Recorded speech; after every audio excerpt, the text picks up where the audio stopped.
Barbecue Central radio show will air live at 9 p.m. Eastern Standard Time. So to get that perfect barbecue, you use wood. Are you sure it's safe? Whatever. We put the lighter fluid on, strike the match, and oh! Should we call the fire department? That might be a good idea.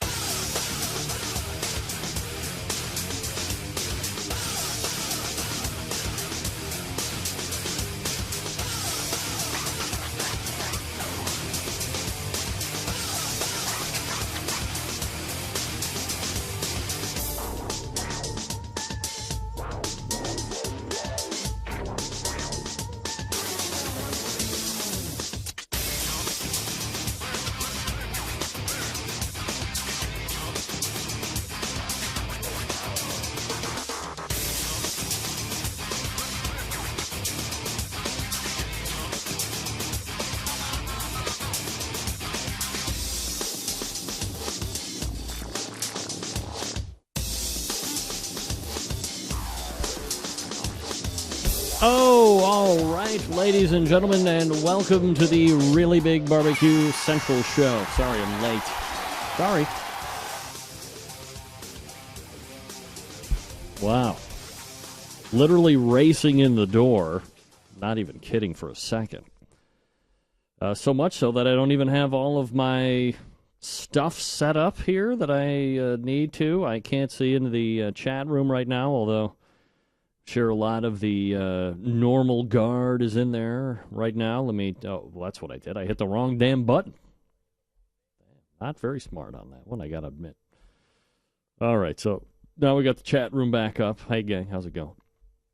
Welcome to the Barbecue Central Show. This is a show that talks about all things important to the world of barbecue and grilling, broadcasting live and direct from the Rock and Roll Hall of Fame city of Cleveland, Ohio. It is the barbecue capital of the North Coast, so don't fret over that for 1 second. We have been proclamated as such. We will live as such, and I got to admit, I hate the way I am looking on the camera right now in a, looks like my damn head's cut off. I mean, what the hell? It's this stupid chair. Moving out of this freaking house has ruined everything.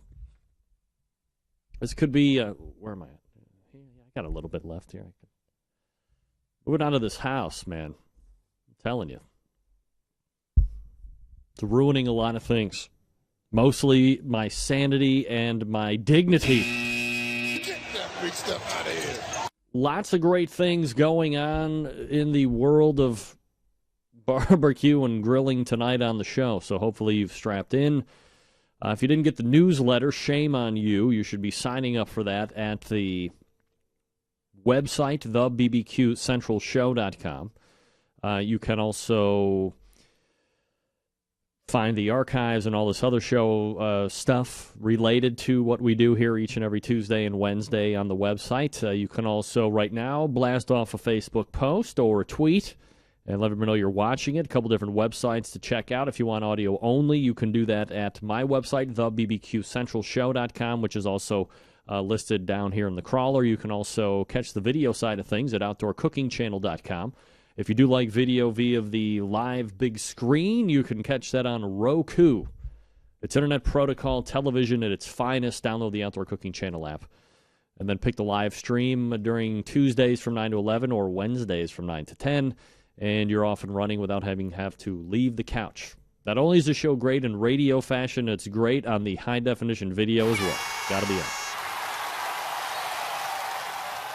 All right, I got an email from John Kelly. It says, Greg, due to my work schedule, I typically download and listen to your shows on the weekend. Just want to let you know how much I enjoy and appreciate your shows. You're one of the best interviewers I've heard, and you are always well prepared. Thanks for putting the show on and making them available to everyone. John, cheers to you, my friend. Thank you for the kudos.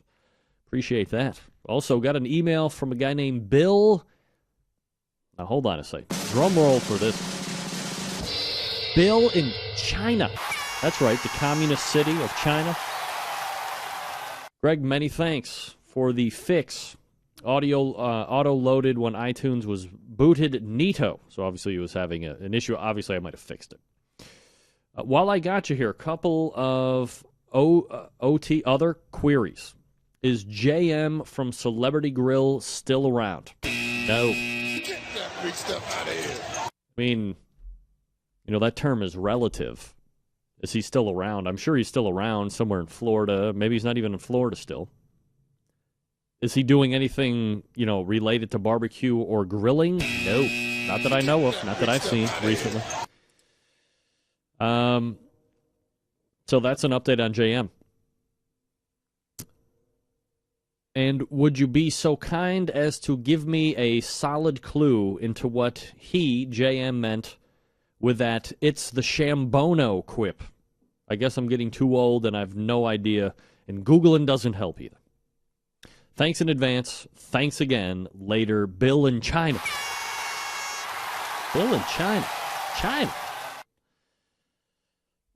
As far as the Shambono thing, that's very simple. First and foremost, that I guess because I know every single soundbite of the show and where it came from and when it happened. To me, that sounds nothing like JM. And it's not. That should be one of the trivia questions. It's who says, and it's not, Charbono. Did I say Shambono? Somebody tricked me on that. Who's the guy that says Charbono in the open? Does anybody know in the chat room there when we do the second hour intro and it says Charbono, dude? Does anybody know who says that? Guy who kind of knows a little about wine and it's not JM? We'll see what happens. We'll let it up. We'll let it go up there on the instant chat and see what happens. A lot of that stuff in the second hour intro is, what I guess some people would call the industry. No, Don, it's not meathead. Isolated. So I'm taking, one words or phrases, and then I'm just spitting them up all in a line and running a little music underneath. And, it's fun and exciting, I guess you could say. But I don't want to say they're taken out of context, per se, but you're not hearing it in, the full format segment. For instance, let me give you a example here. Here's the second hour intro. So, of course, we all know that this is Oingo Boingo, Weird Science. Happy to have you aboard That's here me. for the really big barbecue show. We cook because we have to. Now that and is we JM. grill because we want to. That was in the open. Fine, how you going? That is Huck Sr. You have a great show. I'm a big fan. Stephen Reichley. So what seems to be the problem here? This man looks like he's dead and he's in the crackle. That's Dan from Wauchula. Used to be a frequent caller to the show. Charbono! It's all about the Charbono, dude! That's the quip he's talking about. None other than wine entrepreneur, legend, and media maven Gary Vaynerchuk. Charbono. Believe it or not. Succulent fish. That's me. What? He ate 54 wiener. And Dan from Wauchula. Gary Vaynerchuk. Shaking like a dog shit peach seed. John Marcus. We have top men working on it right now. Who? Top men. That last one, Top Men, is a conversation between one Indiana Jones who says, who? Like, this is some fat guy talking. Hold on. Let me run it back here. Right now. Listen for the who. This is Indiana Jones. Top men. Yeah, like, how dare you question me, sir? It's Top Men. Top Men. Used to be, a lot of that stuff is elements of a show that I thought, it really kind of, I don't want to say it highlighted the show, but they were just parts of the show that I thought were pretty neat. And, they belong in a little thing. I like to do my productive production skills, kind of show off for you guys a little bit, make it sound professional. I always say I try and do the show for if I ever got a call from the big people, terrestrial radio or Sirius radio or whatever, and I had to meet a clock or a 2-hour show or a 1-hour show, the show could make the transition from as it sits now in its internet radio stardom phase and could easily transition to a regular house affiliate business or whatever the case may be. So yeah, that's kind of how we do the show. All right, let me get my read here. I got a new one. Here we go. All right. Oh, I didn't print it. I got top men working on it right now. I can tell you that. All right, let me tell you something. The next, folks, great news. Sit back and relax. Because the next generation iGrill has arrived. That's right, folks. You can now pre-order the iGrill Mini at iDevices.com/iGrill. That's I, like the letter Devices Inc.com/iGrill for $40. Better yet, $39.99. The iGrill Mini has everything you love about the iGrill and so much more with a smart LED that indicates the progression of your temperature and lets you know when you're in and out of temperature range, proximity wake up to conserve battery life, and an outstanding battery life at that of 150 hours. Wow, it's a lot of SpongeBob. You get all these awesome features in a pocket-sized device at half the price of the original iGrill for $39.99. The iGrill Mini with 1 meat probe and 1 probe wrap. The iGrill magnetically mounts to your grill or smoker, even comes with a attachable magnet in case you have a ceramic smoker or another non-magnetic surface. Now, a little info on the product itself. The iGrill is a Bluetooth-enabled cooking thermometer that pairs with your Apple or Android device. Using the free iGrill Pro app, which can be downloaded in the iTunes App Store or Google Play Store, you got range up to 200 feet. You can monitor your food from practically anywhere, and basically giving you that freedom to do whatever it is you want to get done. You can mow the lawn, you can watch the game, and the iGrill's got your food covered. So, again, it's $39.99 for the iGrill Mini. Pre-order yours now at the letter I, Devices Inc., I-N-C, iDevicesInc.com/the letter I, and then grill, /iGrill for $39.99. And yes, Centralites, tonight, one of the beginning of a string of 5 weeks of giveaways of a free iGrill Mini. Boom! Bring it! Yeah. So that's going to be coming up shortly as well. Bet you're excited about that. Bet you're even more excited for Steve Wilson coming up out of the break. Stick around. We'll be right back.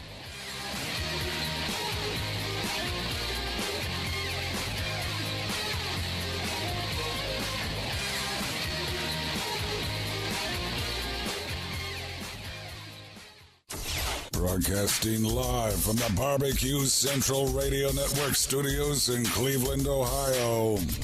You're listening to the Barbecue Central Radio Show. Once again, here's your host, Greg Rempe.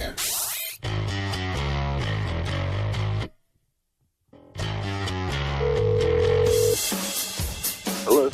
All right, we are back. 877-448-0433. Greg at thebbqcentralshow.com. Coming up at 9:35, Scott Roberts doing sauce and rub reviews. So everybody look forward to that. My first guest tonight, fresh off a win this weekend at the USA Barbecue Championship, which went off in Laughlin, Nevada, under the promotion of Ronnie Cates. Let's go ahead and head on over to the hotline and welcome first time to the show, pitmaster of the Pit Crew Barbecue of SoCal team, Steve Wilson, joining me here on the show. Steve, how are you, bud? Doing great. Thanks, Greg. Steve, appreciate you making time for the show tonight, and very happy to have you aboard. I guess, first things first for the people, people in California nowadays typically aren't from California originally. You born and raised out there, or are you a transplant like 98% of people? Born and raised, but went to school in Arizona. Born and raised in California and went to school in Arizona? Yes, sir. Wow. How does that happen exactly? I played football. There you go. All right, so let's talk a little bit about, this whole barbecue thing and, in a general sense, before we talk competition and whatnot. Is barbecue something that you have, been around and kind of grew up in, or is that something that you took an interest in maybe a little bit later in life? When I was a kid, my folks took us across the country, and we went to a bunch of barbecue restaurants on the way across the country, and that sparked my interest. And ever since then, I've been trying to duplicate it and getting closer. Are you, I guess the western portion of the country is typically seen as the Santa Maria style. I mean, it's changing now, but in the past it's been seen as the Santa Maria style barbecue, the tri-tips, the red oak, the pinquito beans, all that good stuff. Is that something that you're, intimately familiar with, or is that something that you weren't really, too happy to eat at that point? I've been a griller, but I've never been a Santa Maria style griller. I just, hamburgers and steaks here and there. And then I got into this. So at what point does it make sense for you, or how did you get introduced to the world of competition barbecue? Was it something you just tried out? Were you reading about it in papers? How do you get into this whole deal? I was watching the Barbecue Pitmasters show on TV, and I called my buddy up, and then I said to myself and to him, hey, we can beat them. And we've been trying ever since. So, was that the season one where they were following around like Johnny Trigg and Paul and all those guys, or was it even a little bit later than that? It was the first season. Wow. So that's the first person I've heard. I mean, I'm sure there's been plenty, but you're the first person I've actually talked to on this show that got interested in by watching television. So television actually works for getting people involved in barbecue. Worked for me. Wow. How about that? All right. So. How many events are you typically, shooting for during the course here? Obviously, you don't have a huge amount of time in, but are you taking time during an off season to plan out, X amount of competitions, or you just add them as your schedule dictates? I try to do as many as I can. I'm doing between 25 and 30 a year this year, and last year I did 24. Wow. So you're jumping right into this whole thing. I mean, 25 to 30 would put you up in contention, I guess, for what many would consider to be a team of the year type of a schedule for KCBS. Is that something that you would like to put a serious chase after at some point? Yeah, I mean, I would. I didn't approach this year doing that. I actually just love doing it. I mean, the people out here are so wonderful to hang out with and all that, and then. Really, the last 6 weeks is what is really, our 6 contests is what's really pushed me into the points chase, and I didn't do it intentionally. But now that I'm there, I would like to try to finish strong and maybe seek more points next year. We're talking with Steve Wilson from the Pit Crew Barbecue of SoCal. Steve, I'm endlessly fascinated by, when teams form and decide to go ahead and pick a name. How do you come up with the Pit Crew Barbecue of SoCal? You guys like race car fans or something like that? Huge race car fans. Big race fans. Now, are you a NASCAR guy? Are you smaller than that? What's your poison when it comes to the four wheels? Oh, it's pretty much everything. I love NASCAR. NHRA is pretty awesome. Formula One, I like. I'm kind of disappointed in the Indy cars ever since the two splits a few years back kind of ruined that. But if they move fast, I like them. Steve, considering where you at, where you're located at, how far are you pushing out in the east or the central portions of the country to compete? Do you try and stay as local as possible, or does travel not really matter to you? It matters. We went on vacation and did 2 in Colorado. We do pretty much everything in California and Arizona and Nevada. We're trying to do, and maybe even a couple in Utah next year. Are you surprised, even over the last couple of years, how many events are actually taking place in the state of California as opposed to 3, 4, 5 years ago? Absolutely. I wasn't privy to it that long ago. I started about 2.5 years ago, but even in my short time in the realm of competition barbecue, it's really blown up. I mean, we have twice as many contests as we had 2.5 years ago. All right, Steve, so let's go ahead and take a look back at the Laughlin event this past weekend. Overall, just from a general sense, was there anything out of the ordinary that you had to contend or deal with, or was it a cook as usual for you? I was pretty pleased. It was funny. I've been on this roll, and I knew that I had really good meat. And then I got there and I saw the competition, and I went, holy smokes, plans are going to change. I went to hope to be in the top 5, and when I got there and saw the teams, I'm going, man, I'll be pleased to be in the top, 50%. And it was a killer field, toughest field I've ever competed in, and it literally on my chicken turn-in, my wife looked at me, and I am never nervous, and I was shaking. Really? I mean, it was amazing. When you're holding aside, that good percentage of really impressive teams that were there taking part, just the fact that that contest had amassed 85 teams, and granted, Ronnie Cates, known very well, A, for promotion, but B, and perhaps more importantly, the bigger prize purses when you're looking at what everybody else is offering in competition barbecue.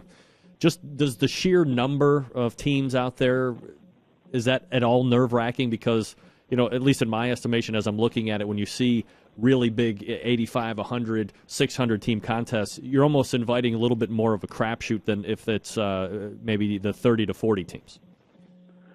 It's definitely a little more, a little more push that you want to put into it. But we in California had our biggest ever 3 contests ago at Dana Point, an Arleigh Bragg contest, and we had 99 teams there, and that was amazing because at the Riverside had this is the hotel we were at in Laughlin, had so much room, and we were kind of spread out. You really couldn't tell there was 85 there, but when we were at Dana Point, everybody was packed in, and man, there looked like there was 3,000 teams there. So I mean, it's awesome when you have a lot of teams. I can't wait. We're going to do the Royal next year, and I can't wait for that. A lot of teams there for sure. Steve Wilson joining me here on the show, pitmaster of the Pit Crew Barbecue of SoCal. You can find the website while we're talking here at thepitcrewbbq.com. If we break down the individual results just real quick, Steve, chicken, you turn it in. Hey, everybody loves to win a category, especially chicken. Maybe builds a little bit momentum as you go through the rest of the awards. Did you think that your chicken turn-in, aside from being very nervous, as you mentioned a couple minutes ago, did you think it was going to be besting 84 other teams? Actually, I did. I've been killing it on chicken. I'm using a rub that is just right on right now, and the sauce mixture, and I was able to get really nice bird this time. I used Sprouts, a local grocery store out here, and I had these birds that literally looked like breasts. I mean, they were huge, and I knew it was good. I knew it was good. Is the rub that you're using on chicken something that people would be able to find commercially, or are you you devising something on your own? No, it's commercial. It's I buy it through Big Papa Smokers, and it's one of the West Coast offense rubs, and I use the stuff right out of the bottle. Just that simple. Yeah. Now, are you injecting chicken? That seems to have really started to become quite a popular thing teams are trying to do. Obviously, pushing a little bit moisture, any way to get flavor in there. Are you partaking in using some of that stuff for the chicken end? I am not. I wrap my chicken halfway through the cook to hold more moisture in, but I do not inject. Interesting. Steve Wilson joining me here on the show. All right, so ribs, you don't get a call that, well, I don't assume they're calling any farther out than 10th. But still, huge showing, 14th overall out of 84 teams. They actually called the top 20. Did they really? Yeah. Lucky bastard. So you got 4 calls the whole weekend. Yeah, I was the only one to get 4, so that was pretty amazing. But my other 3 calls were kind of later in the realm of the 20, and I did not think I had won the thing. I thought it was Smoky D's.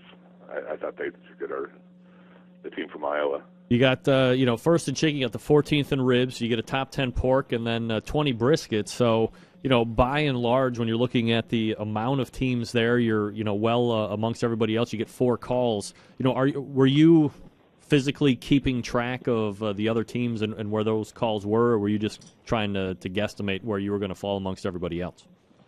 I was guesstimating. I knew we were going to be somewhere in the top 10.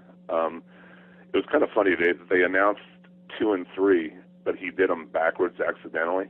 So when he corrected that, and I hadn't been called, that's when I knew we had won. And it was funny because a lot of our friends got their cameras out in front of us, and that really added to the pressure. I'm going, either I'm first or I'm 11th or back.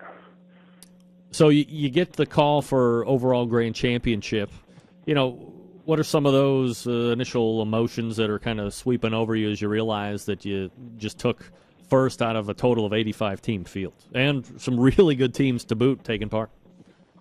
Yeah, I actually had tears in my eyes. I lost my dad a year and a half ago, and I was thinking about him and how he really he was able to come to one of our contests before he passed away, and every time I compete, I know my dad's there with me, and that's pretty cool. And all the friends and stuff. I mean, the barbecue world is just an amazing place. I mean, there was so many people that I know the faces of, but I don't know their names. And the texts and the Facebook posts and everything that has come since the win. I mean, it is just so darn nice. I mean, there's so many wonderful people doing this. It's awesome. So in terms of what this win means for you and for the team moving forward, is this like the best thing that's happened yet, or how does it rank amongst the things that you've accomplished so far in the short career? This is definitely the biggest, but we've got 4 GCs so far this year. But this is by far the biggest.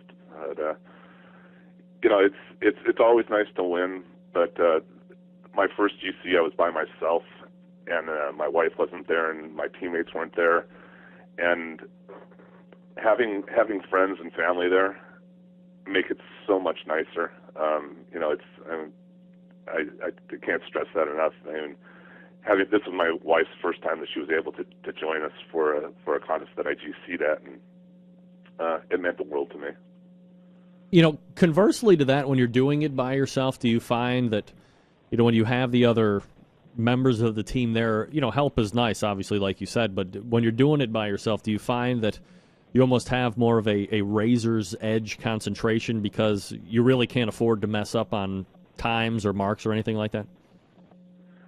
I'm so anal. I have a book that I follow verbatim, and it really keeps me on track. But the nice thing is there is absolutely no distraction when you're by yourself. And even when we do contests out here in California, we do a lot of PC to the public where we feed, and I have a FEC 500, so I can feed a whole lot of people. And I still do all the competition barbecue, and my teammate does all the PC barbecue. So it's a neat relationship where I've always really cooked it by myself. It's just less people bothering me. Steve Wilson joining me here on the show, pitmaster of the Pit Crew Barbecue of SoCal. Steve, last question here before I let you go. And there's a lot of teams that are probably listening or people that are thinking about forming a team and jumping onto the circuit at some point soon. Maybe some people that watch this season of Barbecue Pitmasters. What's your 2 or 3 biggest pieces of advice for people to consider to make sure that they're doing it the right way coming out? I would say that take some classes. I've gone to 2 classes, and I've really learned a lot. You pick up little bits. Your first class, you don't know very much, and then your next class, a year or so later, you pick up more and more and more, and things start to make sense to you. So education and then practice. I mean, we all love barbecue. That's why we do this. So make a lot of barbecue, and listen to what people say. one of my dearest friends out here is Matt Dalton from Left Coast Q, who's way up there and given me a ton of great advice. You know, I mean, it's listen to the people that are better than you. How many other events you got scheduled, or was this the last one for you guys this year? Well, I'm on the waiting list to get into the downtown throwdown in Vegas, and then we have a double header at Lake Elsinore that I'm definitely going to do. So it's either 2 or 3, depending if I get into Vegas or not. All right, Steve Wilson, the pitmaster of the Pit Crew Barbecue of SoCal, just walked away with the grand championship of the USA Barbecue Contest, which took place in Laughlin, Nevada. Steve, great to meet you and talk to you tonight, and really appreciate the time you gave to me. Thank you. I appreciate it. You got it. There he is. Steve Wilson, thepitcrewbbq.com. If you're wondering, check it out, thepitcrewbbq.com. All right, I got 2 minutes. I hate to do this. Get out of there. Damn cat eating wires. The show cuts off in the middle of the show. It ain't me. It's a damn cat. I was starting to feel bad for that cat until it decided to start eating my wires. Why do cats eat wires? Hey, dumb cat, don't do that, okay? Is that possible? All right. We will have a giveaway coming up out of the break. Uh-oh. Just getting an email from Scott Roberts. Never mind. Everybody hold their breath. Slightly. As I tell you about Butcher Barbecue. Look, folks, I could sit here and do this read like I don't know what I'm talking about, but I'm not going to do it. The bottom line is this. Dave Bosca has been competing for any number of years now. He has honed his products to the point where, he uses his own products when he's competing, okay? He's not like some of these other people that are just trying to, make a buck or develop something and then, I don't really use that. I use something different when it counts. He uses the stuff that he makes for sale to the general public right there in barbecue competition. You saw him do it on the Barbecue Pitmasters this past season. Used all of his own stuff. And you need to take advantage. Dave, well known for the injections, the pork, the beef, the prime injection, of course, Bird Booster now, which, as I was talking with Steve Wilson, a lot of pitmasters are starting to inject their poultry. And Bird Booster is going to give you 3 times more moisture retention than your traditional brining would. So check that out also. He's got the sauces, the rubs, and, when we talk about injections, there's a lot of other people out there making injections. Maybe you were one time a very loyal Butcher Barbecue customer from injections, and then you decided to go buy somebody else. And you're like, oh, geez, this stuff just isn't cutting it. I'm not getting the... What the hell was that? I'm telling you, I'm going to get knocked off the air. People aren't giving you the compliments that you were once getting. Yeah? Well, you don't want that to happen. No problem. Go to butcherbbq.com, go to the trade-in link, and then print off the sheet, send whatever you have commercially left of that crappy injection, send it off to Dave. When he gets it, he will weigh it, and in return, and at your request, he will send you back pork premium, prime, or the Bird Booster injections. Hey, not only is he making his own customers very happy, for the ones that thought the grass was greener, hey, he's going to make the competition customers happy as well, and that's with the trade-in link. So look, you got Bird Booster, you got the prime, the beef, the pork injections, you got the sweet sauce, you got the honey, the steak and brisket rub, the honey rub, the premium rub. If you can't find it with Dave Bosca, you're probably not going to need it, and you know it's going to be good. ButcherBBQ.com. Always trust your butcher. We're back with a contest right after this.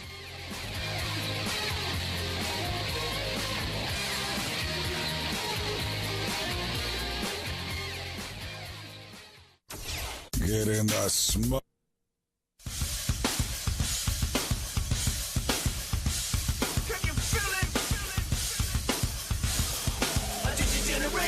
Now's the time on the show when we give stuff away. Gonna give it away for free at no cost. So get ready to send that email right now.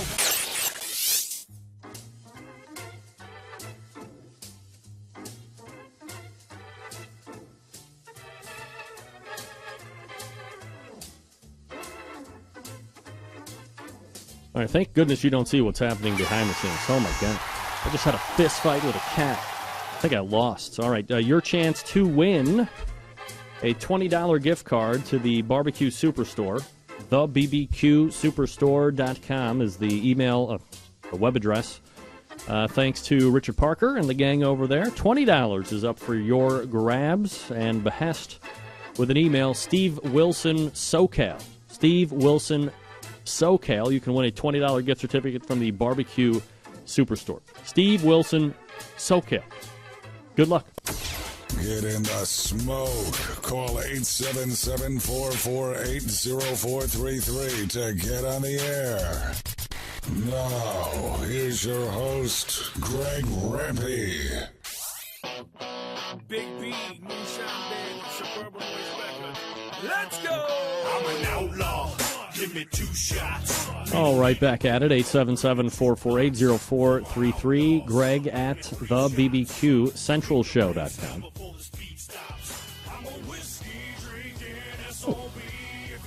Leave a video. Why would I leave a video message? Greg's waiting for me, Skype. God, get your act together. All right, joining me now, a monthly contributor to this show, dubbed significantly the official sauce and rub reviewer of the Barbecue Central Show. We race over the hotline and welcome back good friend of the show, Scott Roberts, joining me. Scott, how are you, man? Oh, pretty good. How you doing, Greg? Doing absolutely fabulous, Scott. Appreciate you making time for the show, as usual. I guess before we get into the oh, boy. Now look at me. You can't see you, can you? Of course you can't. Hold on one second. Let me add you. There you go. You still there?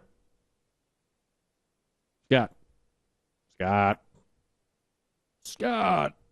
No! Get that big stuff out of here. Well, that was a shame. There's a problem with this call. Hold on while we try to call back. Eat me, Skype. So lame. I don't understand how these calls drop. And it has nothing to do with anything else. Ask Dr. Barbecue. Rib roast. No. Steve Wilson SoCal. Jason. Jasen. Jason. You're a winner. No need to send me your shipping info. I will forward your email address on to Rich Parker, Jason, and he will be in touch on how you collect that $20 gift card from thebbqsuperstore.com. Don, obviously it's a bandwidth problem. I mean, not on my end. I've only done the show for 16 years. Scott lives out in the woods of St. Louis. I think he lives in St. Louis. We should ask him if he ever gets back on the show. Maybe we should just do an audio call. That is less bandwidth. How do I do just an audio call? Ugh. Maybe like this. I'll just stick a picture up of him. I got a cute picture of him. We can use it. Yeah, well, I don't know. I mean, Don, I don't know. The person whom you're trying to reach is currently... Shut up. I hate that lady when she does that. All right, hold on a second. Let me give Scott the hotline number to call in here so we can get him plugged up. Remember, I don't think Scott lives by the Kingsford plant. If I can pull back the curtain, I don't think any human lives by the Kingsford plant. That one is Bell, Missouri, I believe. And it is, it's a site. I can tell you that. It's a site. All right, I got to call him now. Add number 3. Give me 1 second. Listen to this.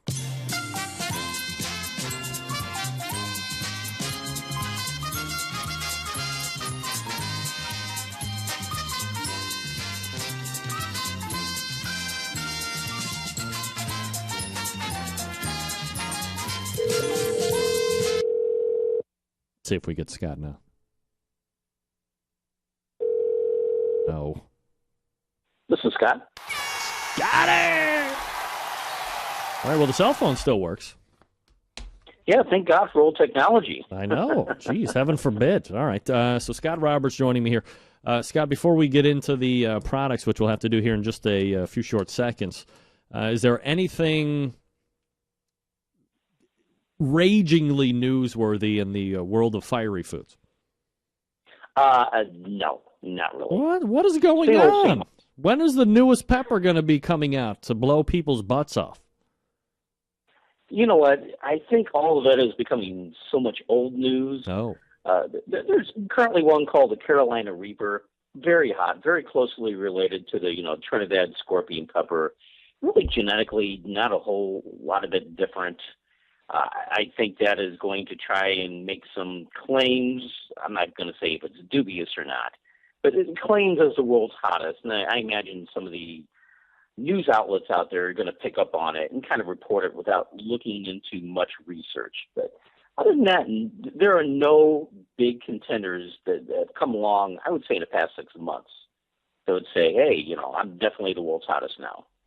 Nothing like that. All right, so nothing hot going, pardon the pun, nothing hot going on in the world of fiery foods right now, according to Scott Roberts. All right, but we do have 3 hot things going on for review, and that's why we have the official sauce and rub reviewer here on this show each and every month. The first thing that you're going to be telling us about tonight, Scott, is Big Daddy's Applicious barbecue sauce. So, you know me, part of me is very excited because I love apples and barbecue sauce. The other part of me is like, did they put applesauce in barbecue sauce, which I don't personally like. So now is the big reveal.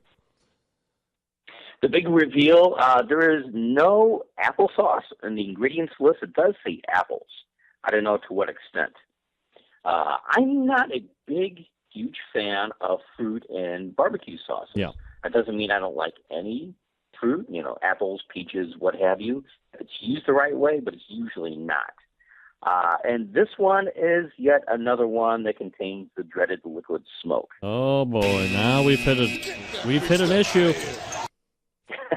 All right, that's fine. But to me, what does it? Even though I tend to agree with you on liquid smoke not being very good. Yeah.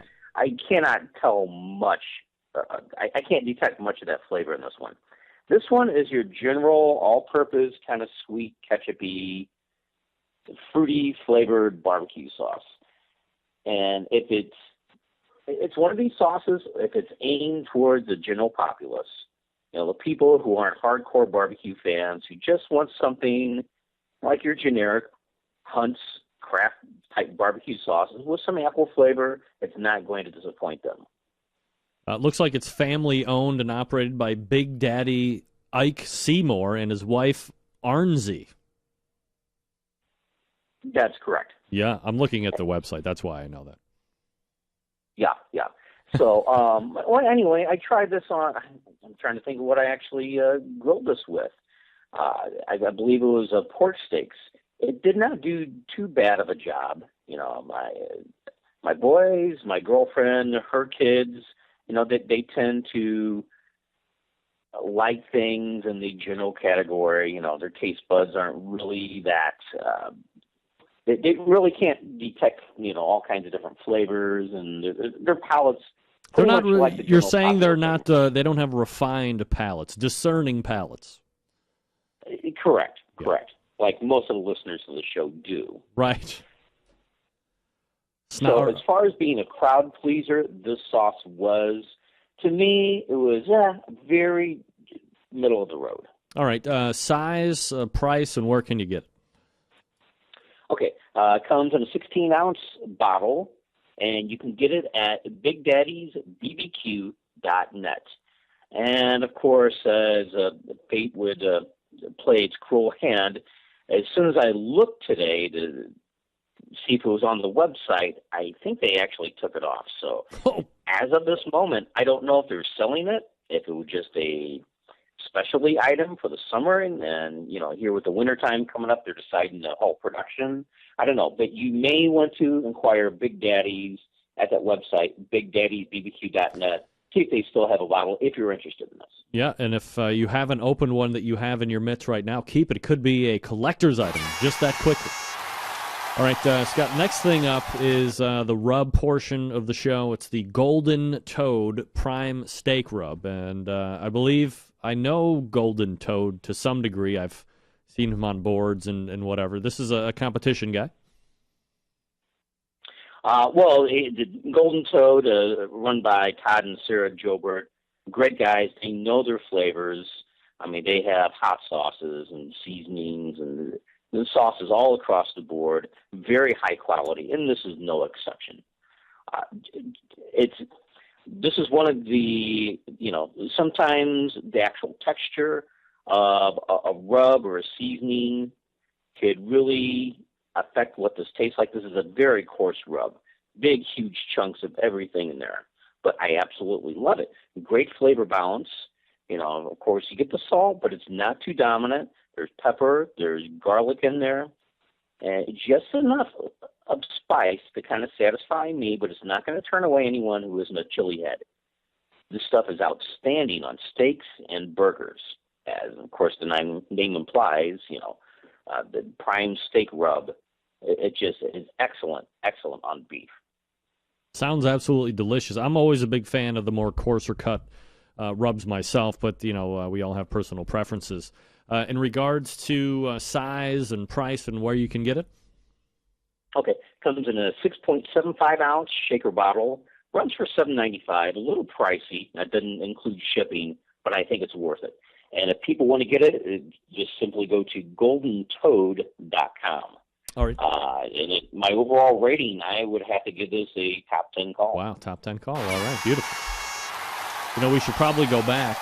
Did we give Big Daddy's Appalicious barbecue sauce a rating yet? No, I don't think we gave an official rating. I would give it an oven baker.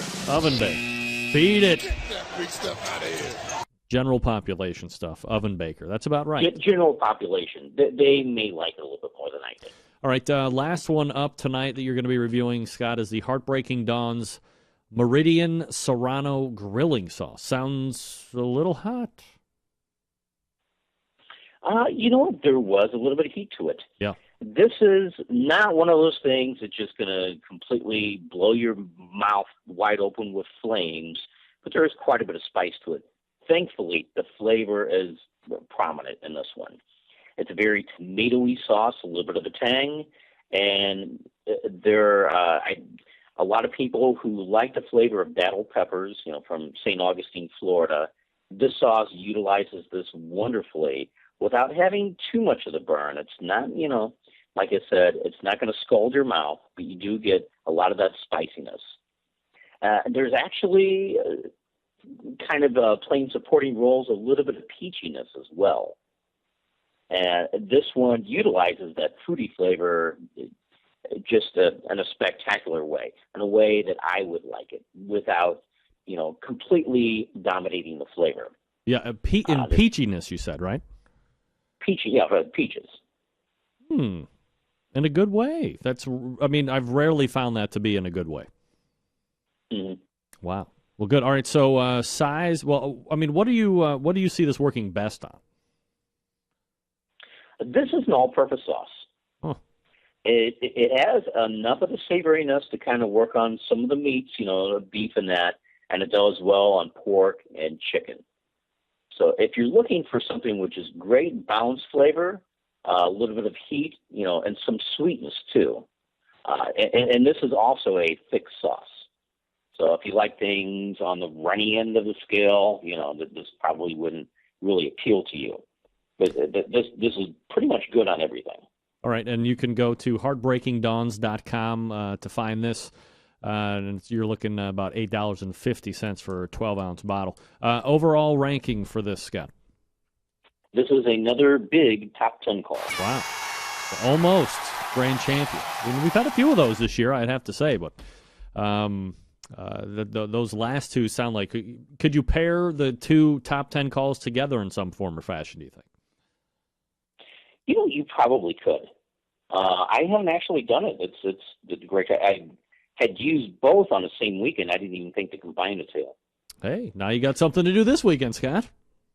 There you go. All right. You can find Scott Roberts at scottrobertsweb.com. He is a fiery foods expert, and you find him here once a month reviewing sauces and rubs. Scott, always appreciate the time, and we will look for you at the end of the year in December. Oh, looking forward to it, Greg. All right, Scott. There he is. Thanks so much. Scott Roberts, scottrobertsweb.com.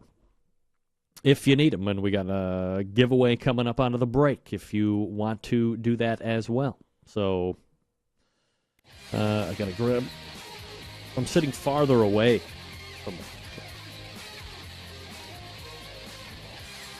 Jim, I think you would be good for that sauce. I don't think it's going to make your throat swell shut. We're working on setting up a interview with the Arno Smokers. It looks like they're going to be hosting a Arno shootout, cookout type thing. Very excited to talk to Tony and Billy about that in an upcoming show sooner than later. I just got an email from Tony actually tonight, so we'll hook that up here in next week or so. Arno Smokers, by the way, is a custom pit builder combining innovation and art in each of their cutting-edge offset and vault-style barbecue pits located in the heart of Texas. Near Fort Worth, Granbury has some of the best smokers, but has been home to the Arno Smokers company since the beginning. Arno Smokers has continued to widen its range using visionary planning both on the design level and the quality of the craftsmanship to bring their customers the finest custom pits on the market today. Now, if you've been looking for a custom pit without the hefty price tag and some of those long waits, lead times that some of the other manufacturers have, why not make this your first choice to take a look at? We're not sitting here trying to press and say, hey, you got to buy this, you got to buy that. If this is something that you're considering or you're in this market, why not take a look here first? I encourage you. In fact, mention that you heard about Arno Smokers on the Barbecue Central show. Receive an additional discount off the already low price. Now, for more information, follow their link to their Facebook page, which can be found on the Barbecue Central Show website. Click on the logo at the right, or visit the sponsors page or the links page on my website, and you will get to their Facebook page just that easy. Now, if you're not a big website guy, email. They like emails too. Billy, Billie, Billy _RO Smokers at yahoo.com. You can also email Tony, Tony, Tony _RO Smokers at yahoo.com. Once again, Billy _RO Smokers or Tony _RO Smokers, both at yahoo.com. And don't forget to check out their Facebook page regularly for weekly drawings and giveaways from their barbecue partners as well. And again, you can find their Facebook page easily by going to my website, thebbqcentralshow.com. Click on their logo on the main page, or visit the sponsors page or the links page, and that will get you right over to their Facebook page. You can go from there trying to win free stuff. As a matter of fact, we're going to give away free stuff right now, and it's going to be very exciting. Stick around. We'll be right back.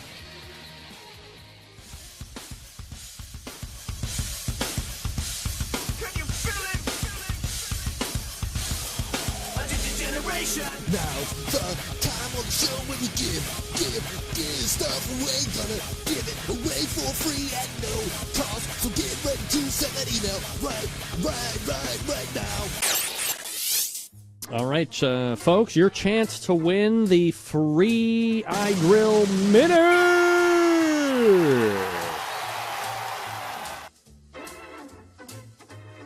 Got to drink a succulent water there because I'm so excited.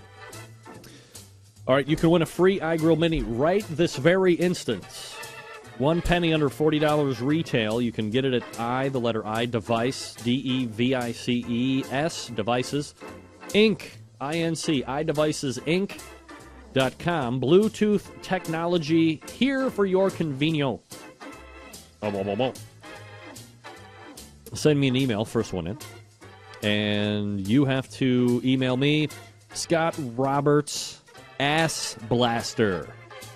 Scott Roberts, Ass Blaster, for your chance to win a free iGrill Mini. Again, $40 retail value from iDevicesinc.com. That's iDevicesinc.com. Pre-order yours today and get a lot of cool features that the regular iGrill doesn't have.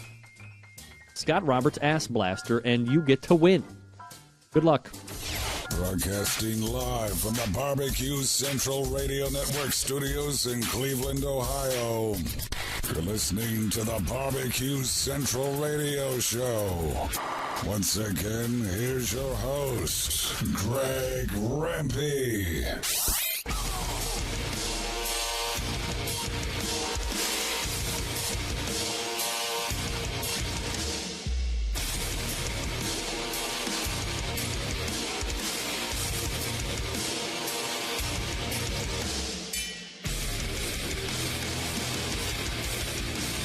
All right, welcome back. I'm just waiting for the returns to come in here and see who's first in. We got a winner. First in, Paul Richardson. Paulie! And like they all just raced in here. Wow, look at that. Sorry to a number of you, but Paul Richardson gets the win. P-A-U-L. Got to make note of this. Paul, do me a favor if you're listening. You better be listening because you just played the game. Send me your shipping info. A new email, say, in the subject line, just say iGrill Mini winner.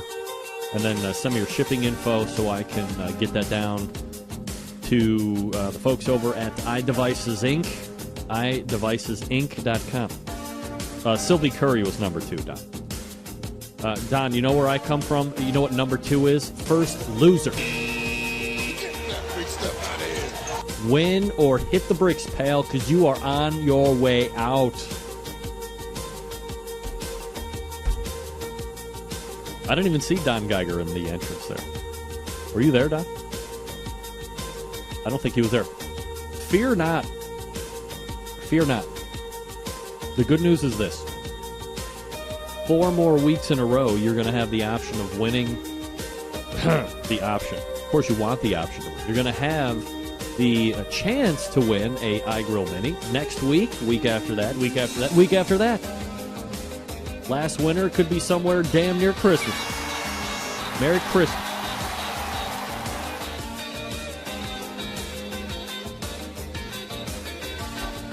Thanks to Steve Wilson for joining me in the first hour talking about the big win in Laughlin. 85 teams there, by the way.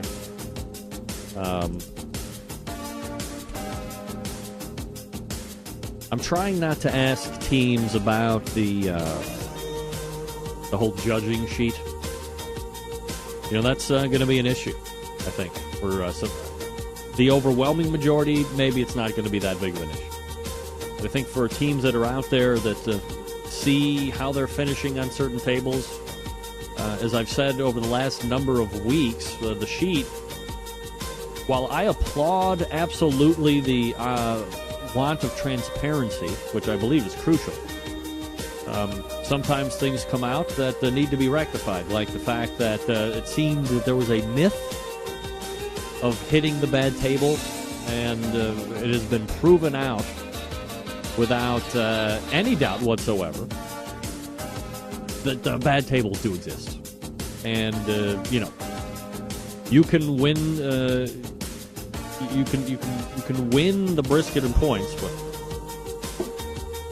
the pork or the chicken or the ribs, it's just drawing something positive, drawing something else. I'm sure they'll fix it. They'll be great. It'll be great. Never mind the fact that I'm asking people to come on and they don't want to talk about it. I understand. It's fine. Remember, I'm pro KCBS. I think what they're doing is great. Sometimes you just do some stuff and it brings to light some other issues. They'll rectify it. It's going to be fine. It's going to be fine. And if I have confidence, you should have confidence. All right, we're pointing to the second hour. Lots of great stuff there. One more giveaway. Sweet Smoke Q-Juice from Jim Elser. And we have a huge roundtable coming up as well, which I'll tell you about at the top of the hour when we do a little bit of a reset. So lots of great things to get to, plus you if you want, 877-448-0433, Greg at thebbqcentralshow.com, 877-448-0433, Greg at thebbqcentralshow.com. And we'll check you back here in just about a minute or so. Stick around. We'll be right back.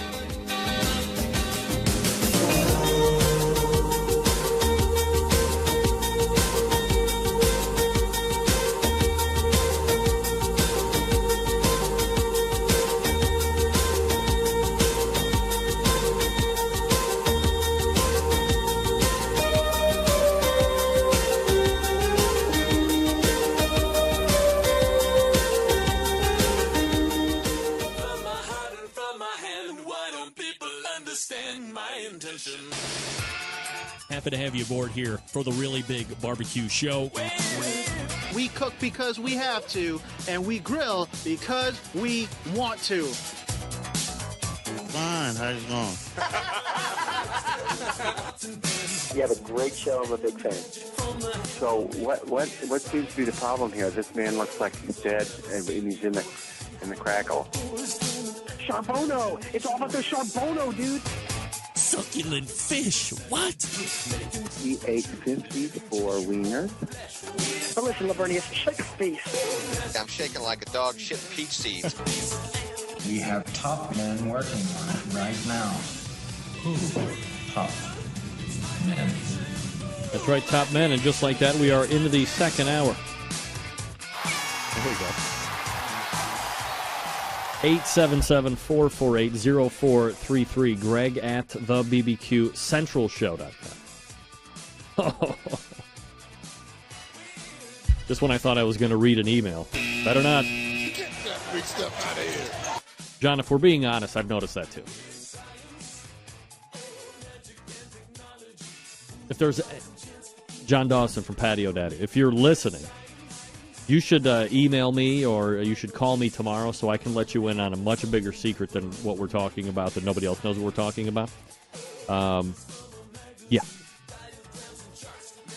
You would be amazed at the story I will relay to you about this. Back in the very first hour, we talked with Steve Wilson from the Pit Crew Barbecue of SoCal, winning the Laughlin, Nevada event. Congratulations to him on quite a roll over the last 6 weeks or so. And then, obviously, we talked with Scott Roberts from scottrobertsweb.com, going over some rubs and sauces. The first sauce was bad, and the second, Patrick, I don't think you would really care too much about. That's all right. Now, hold on. A responsible BOD will address the bad data with a well-thought-out solution. I trust that a process is underway. Yeah. Like I said, I'm so not worried. I couldn't be less worried. Mostly because, I don't compete. What do you want me to do? What do you want me to do about it? What is this? Oh, right. Ain't nobody got time for that. Coming up on the show still tonight, we have a well-formulated roundtable. There is a huge competition. In addition to the World Food Championship, maybe nobody even knows about this. The second annual Kingsford Invitational will be happening this weekend. Right. The same Kingsford Invitational that somebody here went to live and in person last year. Yeah, that's me. And not this year. Get that big stuff out of here. What gives, man? What gives? Why you ain't want to have me out? Yo, what I do to you? What? Nevertheless, aside from the World Food Championships, the second annual Kingsford Invitational, that is a 50,000, maybe it's 60,000, I forget, winner take all.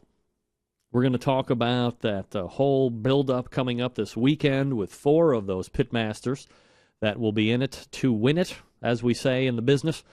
As a matter of fact, I got to go back into my email here and make sure that Oh, what's his name? Oh, yeah, Clint. How do I forget that guy? Got to make sure I got my team set So, in case you didn't know, taking part in the Kingsford Invitational, and you have to win certain contests across the 2013 season in order to be eligible. First one is the Houston Livestock and Rodeo winner, and that is Across the Tracks, if you're not familiar. Memphis in May winner, of course, Mark Lambert's Sweet Swine O' Mine, who will be in on this call next segment. Last year's KCBS Team of the Year winner, Dan Hickson. Oh, he'll be in on the call also next segment. American Royal Open winner, that was Iowa Smokey D. Oh, yeah, he'll be on the call too. Yeah, that's right. Jack Daniels winner, Tuffy Stone of Cool Smoke. You win the Great Lenexa barbecue battle like Pork and Mindy did. You get to go to the Kingsford Invitational. A new one this year. I don't believe there was one last year. The military team, not sure exactly what that is. Qology gets to go to the Kingsford Invitational. And then rounding out the list of invitees, the winner of the TV show Barbecue Pitmasters, of course, that was Rod Gray from Pellet Envy. Oh, yeah, he's going to be on the call, too. What? Yeah, there's pretty much a lot of talent coming up in about 10 minutes from now, so you're going to want to stay tuned for that. And we're going to talk a little bit of build-up for that. You know, why not? All right, I got an email from Paul Richardson. Greg, the California Barbecue Association is hosting a screening of American Smoke next month in Riverside, California. Mitch Sonati, one of your guests from a few weeks ago, will be on hand for the event. Mitch will be providing an overview of the film and answer questions after it. We will also be hosting a potluck before the screening. Details below. CBBQA, California Barbecue Association members, arranged the potluck and a great evening to have a UC Riverside November 16th. So that's coming up in about 10, 11 days from now. We'll have a potluck dinner at 7, followed by West Coast debut of American Smoke, a documentary about competition barbecue. Plus, the documentary's producer, Mitch Sonati, will be flying out from Philly, and we'll take answers. We'll take and answer questions after the showing. Paul has also arranged a hotel discount at the Marriott Courtyard for 89 Bones. Call him directly, 951-276-1200, and use the group code CBQN. Tickets for the screening are $12, cheap. And they're available through Paul Richardson, and you can contact him at, brave, 714-809-7427. No. Or you can email this person, the Wills, W-I-L-S, the Wills83 at hotmail.com. California Barbecue Association is getting this whole evening donated at zero cost to the California Barbecue Association. 100% of the proceeds will go to a children's charity that the CBBQA supports. Yeah, there you go. By the way, love the addition of Wednesday's show, and the folks at Roku owe you some cash. Your show's the only reason I bought one. Hell yeah, Paul. Hell yeah. Wait a second. I'm just putting two and two together. Folks, not only is he working through California Barbecue Association to promote a barbecue documentary, the son of a bitch won the iGrill Mini. Paul, look at you. Go out and buy a lottery ticket. Things couldn't get much better right now. You won the iGrill Mini, and bang. And now you are rolling right along. We get in. John sends me these great emails. I can't read. Get that free stuff out of here. I can't read that email, especially after you called me a barbecue or a Kingsford hater, something like that. I don't even know what that means. Still to come on the show tonight, the round table that will be taking up possibly 2 segments. So refresh your drinks and strap in for what's going to be a great talk of barbecue in general. But, of course, a lot of the stuff is going to be focused on the Kingsford Invitational. Again, Rod Gray from Pellet Envy, Mark Lambert from Sweet Swine of Mine, Darren Worth, Iowa Smoky D's, Dan Hickson from Three Eyes Barbecue. Lots of talent there, lots of wins amassed between them and their barbecue careers, to say the least. Probably 758,000 wins. So, yeah, there you go. And again, folks, in the West Coast, if you are looking to take in a viewing, a screening of American Smoke, that's going to be November 16th. A potluck dinner at 7, followed by the West Coast debut of American Smoke. And again, Mitch Sonati will be on hand to field questions after the fact. Talk a little bit about it before, but then take questions after the showing. And again, you can get rooms for $89 at the Marriott Courtyard, 951-276-1200. Use group code CBQN, benefiting a children's charity that the California Barbecue Association promotes. So, hey, there you go. Help out. Help out the kids. And get your barbecue fix on at the same time. If I mention these words to you, longest-running sponsor of the show, does anybody have any idea who I'm talking about? You know it's the Barbecue Group. A staple partner of this show without any doubt.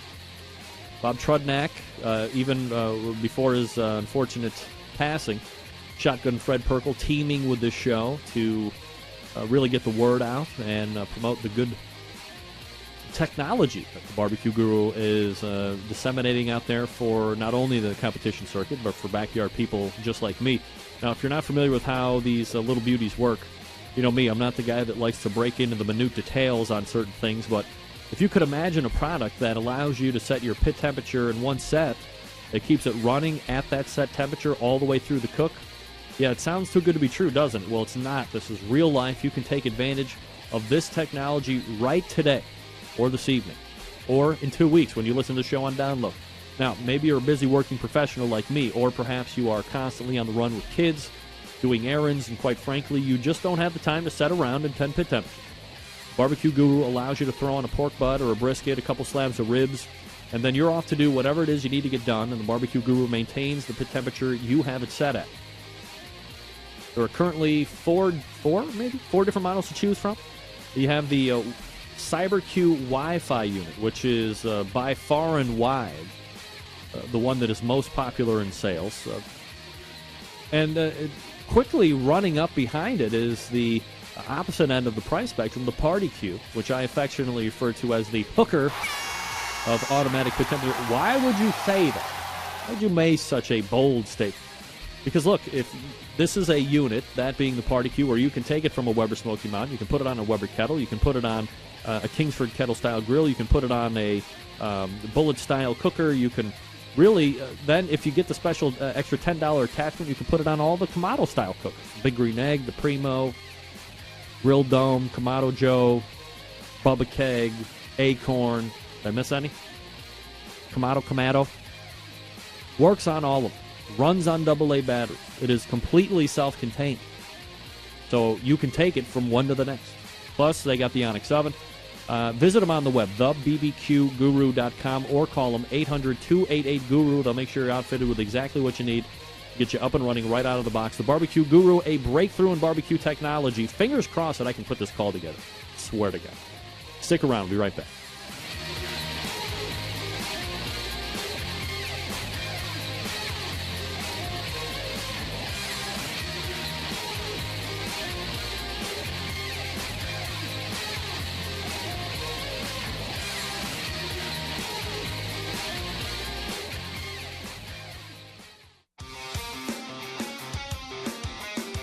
Broadcasting live from the Barbecue Central Radio Network studios in Cleveland, Ohio. You're listening to the Barbecue Central Radio Show. Once again, here's your host, Greg Rempe.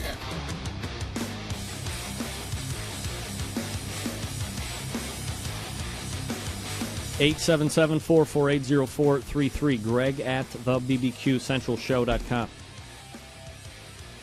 This coming weekend, while many folks will be heading west to Las Vegas for the World Food Championships, my next guests are heading east.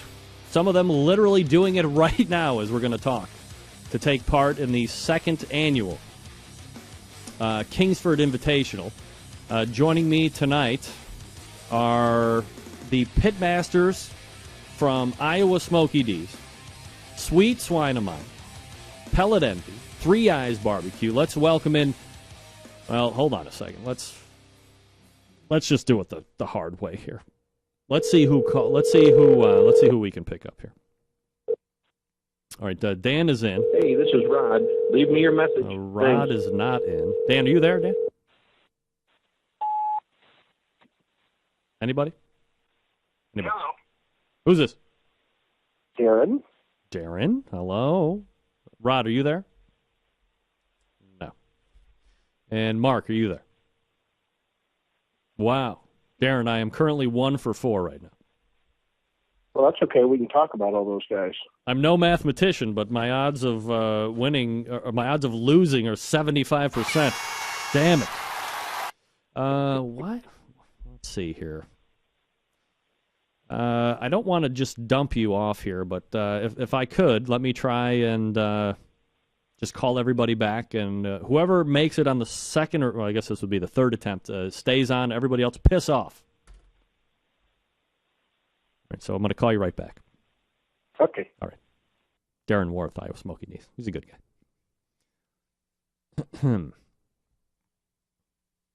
How hard can this be? How hard can calling 4 people be?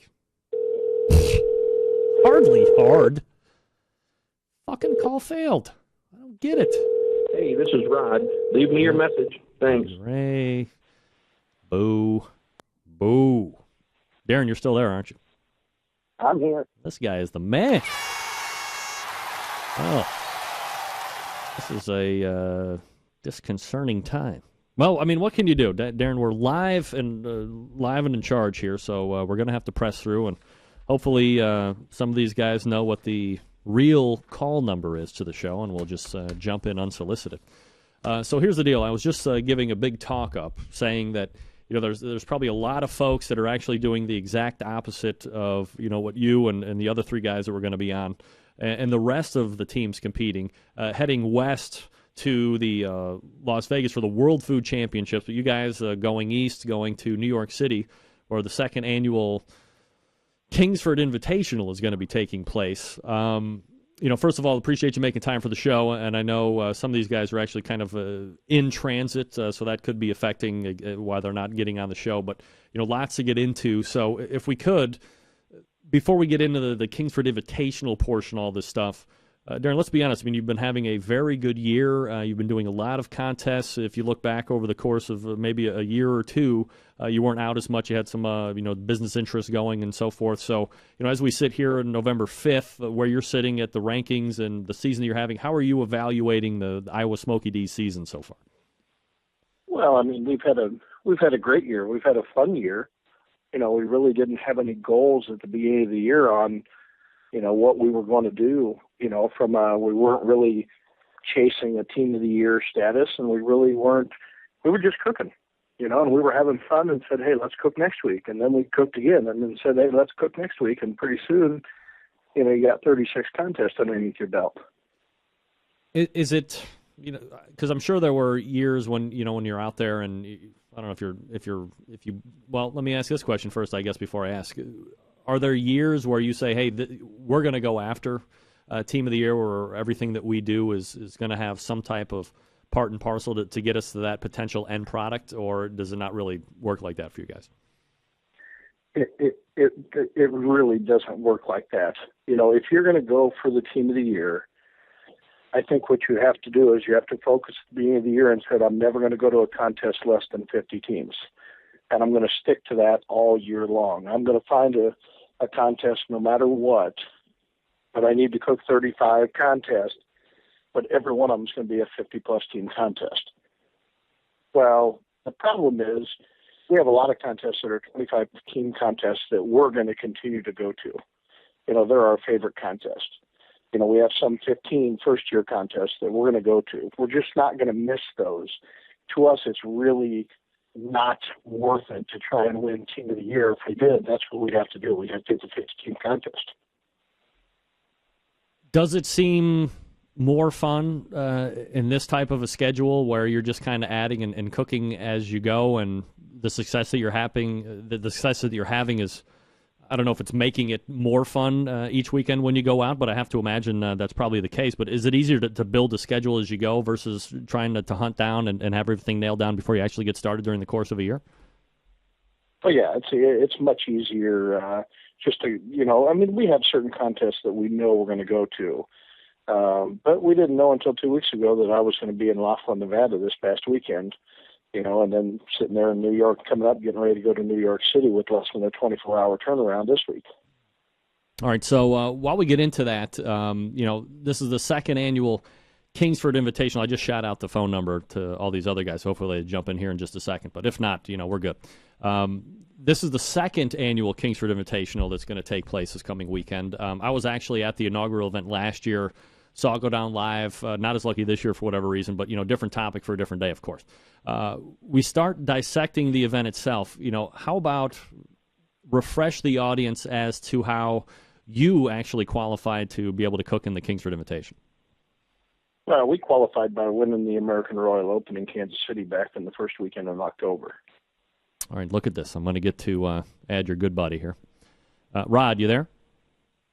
Saving the best for last. Well, it's you and Darren Worth right now. I'm waiting for the other two to still show up. I don't understand. Everything working all right? Bastards. That's all right. Rod, Darren was just recounting how he found his way to the Kingsford Invitational this coming weekend. For the folks that perhaps aren't familiar with how you are able to cook there, what did you do? I just won this season 4 of Barbecue Pit Masters, and it was an automatic berth into the Kingsford Invitational. All right. Let me back up just a second, Rod, since you're in here. I was just asking Darren, before we got into the whole dissection of the upcoming Kingsford Invitational, a lot of people are going to be going out to the World Food Championships. You guys are going to be taking part in the Kingsford Invitational. From a team perspective, Rod, you've seen a lot of success over the years. As you sit November 5th right now, how are you gauging where Pellet Envy is sitting for the 2013 competition season? You always want to be in the top 10. You always want to be in the hunt. I'm not in the hunt again this year. Last year it was a medical issue. This year, the travel and the stress of the Pitmasters thing, even though it seemed easy, once I won that, I relaxed a little bit. You can see a much stronger start to the year than you can a finish to the year. But don't count me out, Darren. I'm going to cook well this weekend. Well, I'm sure everybody's going to be putting their best foot forward. Also joining the show is Dan Hickson. You there, Dan? I'm here. Sorry I'm late to the party. Dan, that's all right. We got 3 of 4. We're missing the Memphis and May winner currently, but that's all right. Dan, you probably caught the tail end of that question. Obviously, the reigning 2013 KCBS Team of the Year as we sit November 5th here. Kind of give us a snapshot of how your season's going and, what you think of how things have transpired so far. Well, the season's winding down for us. We only got 2 competitions left. We got the Kingsford last, and then we're going to do King of the Smokers. So started out the season strong. Last year we had an amazing year with 11 Grand Championships. This year has been the year of good finishes, but not outstanding finishes. 3rd place, 4th place, 2nd place.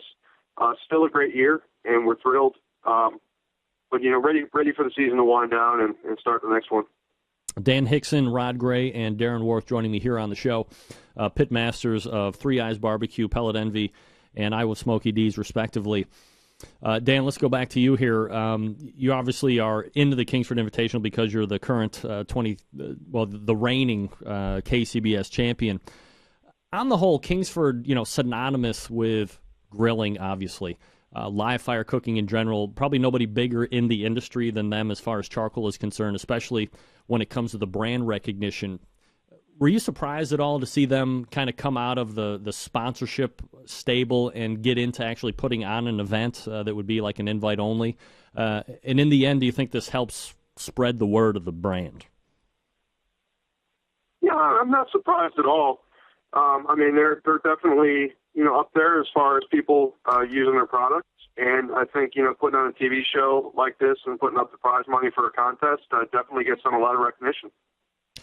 Rod, were you surprised to see them take a step out of their comfort zone and get into putting on events and, as Dan said, kind of shoot a TV show around it as well? Yeah, I think so. I think this is something new for Kingsford. I think they're looking for different angles to show people that some of the best cooks in the country use their product. I know last year was kind of a learning curve. They ended up in central Missouri and out in the middle of nowhere. So this year they've retooled, and we're going to do it in the most populated city in the U.S. So I think they're working on an event that could be a top-notch stellar event for years to come. Darren, your take, surprised that Kingsford got into the contest portion of this? Well, no, I mean, there's no surprise. I mean, it's kind of what they both said, I mean, it's really not a big surprise they're in that arena, but I mean, it's given them tons of exposure. When I look at it, I'd rather be cooking in Bell, Missouri this weekend than New York City. I can tell you that. Darren, speaking from firsthand experience, no, absolutely you do not. Unless you like cows that much, you probably don't. And wind, cows and wind, maybe you do. Maybe do you? I could be taking way out of Greg, people from Iowa love cattle. Hey, well, that's a soundbite I'm going to isolate and put in the beginning of a show. I can tell you that.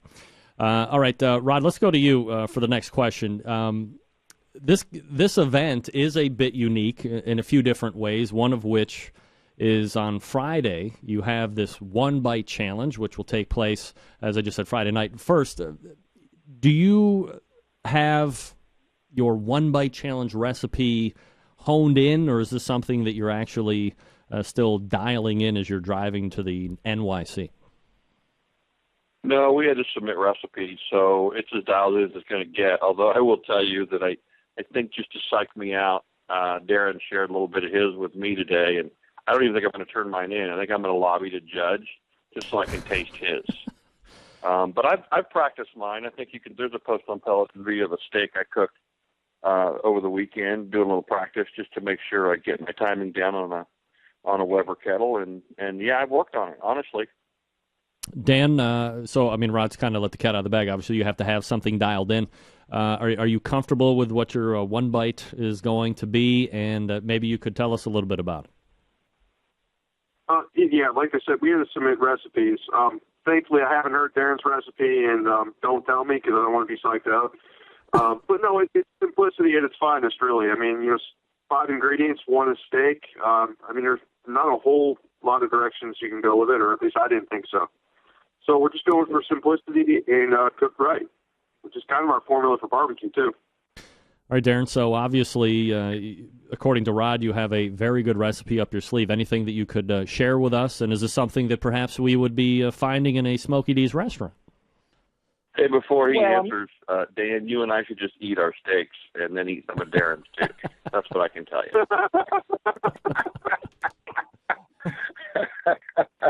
Maybe we can eat in front of the judges. I don't know, but I think that's what we should do.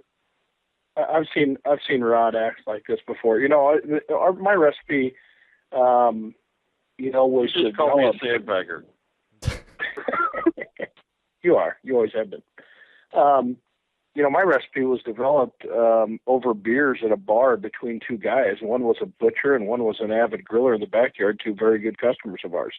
And what's special about the recipe I think that I'm bringing is not only do they ask you to do a one-bite challenge with 5 ingredients, with one of them being steak, but they also want you to represent your hometown or your region of the country and be able to tell a story about it.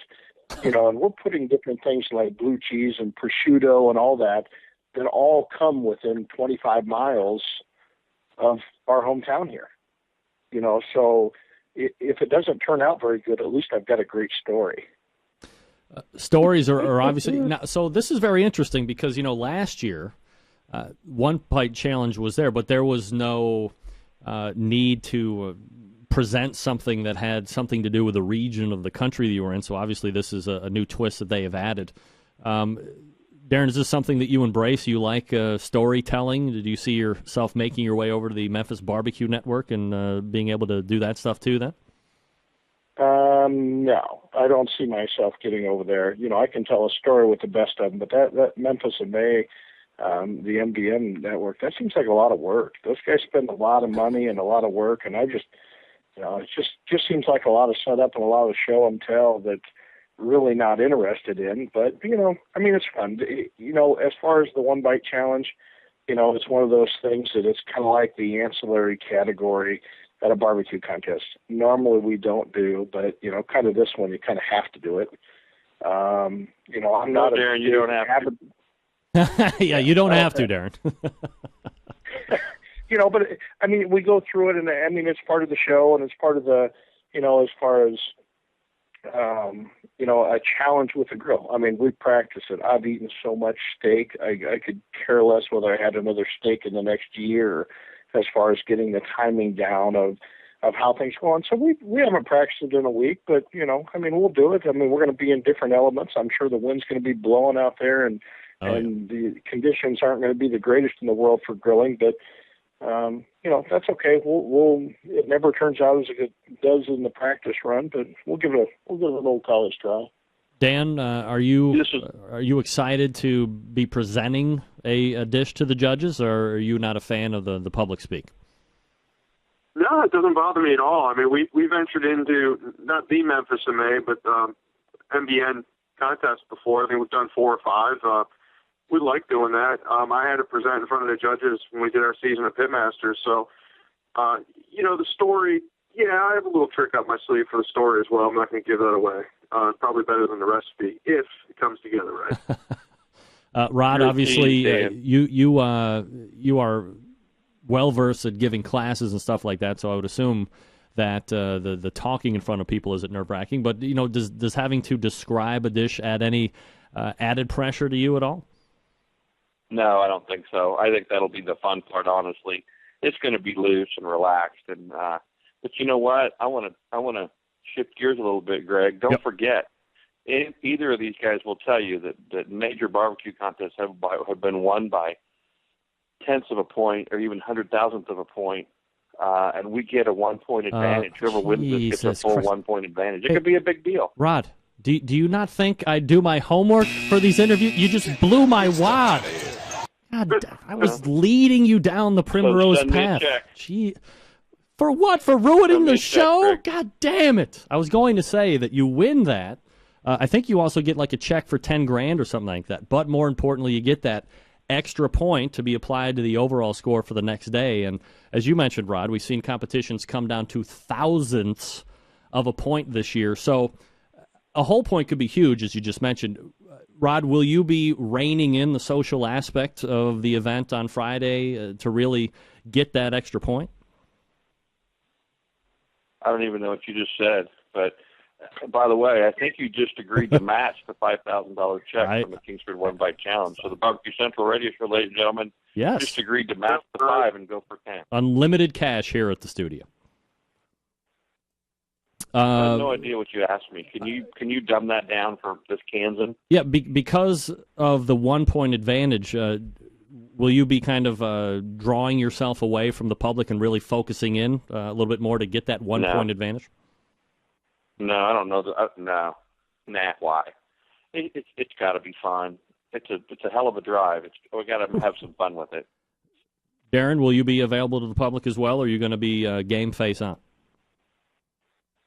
Well, no. I'm not sure how much public's really going to be involved here. With the filming and everything, I'm really not sure that public element's going to be part of it. Maybe it is.